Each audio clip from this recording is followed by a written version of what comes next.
ఓం నమ శివాయ శ్రీమాత్రే నమ. మిత్రులకి శ్రేభిలాషులకి అలాగే నన్ను ఇంతగా ఆదరిస్తున్న యూట్యూబ్ ప్రేక్షకులందరికీ కూడా పేరు పేరు ధన్యవాదాలు. మిత్రులారా, మీ అందరికీ పరాదేవత ఎలవెల్లా మీతో ఉండి మీ మనోవాంఛ నెరవేర్చాలని మనస్ఫూర్తిగా కోరుకుంటున్నాను.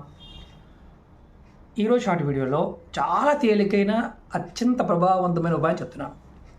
అప్పులు. గురువుగారు, అప్పులు చేశాము, తీర్చేద్దాం అనుకున్నాము, తీర్చలేకపోతున్నాం.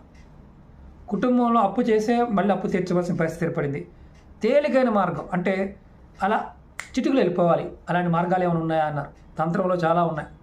మీరు ఎక్కడైనా గోశాల ఉన్నా, ఆవులు ఉన్నా సరే, ఆవులకి మీరు పచ్చి బంగాళదుంప కట్ చేసి అయినా బంగాళదుంపని మీ చేతుల ద్వారా ఆవుకు తినిపించండి. ప్రతి రోజు తినిపించిన పర్వాలా, ఇలా రెగ్యులర్గా చేస్తూ ఉంటే బంగాళదుంప కడిగైనా మీరు పెట్టండి, ఖచ్చితంగా మీ అప్పులు తీరిపోతాయి. 100% గ్యారంటీ. ప్రయత్నించేయండి, ఫలితాన్ని పొందండి. ఓం నమ శివాయ శ్రీమాత్రే నమః.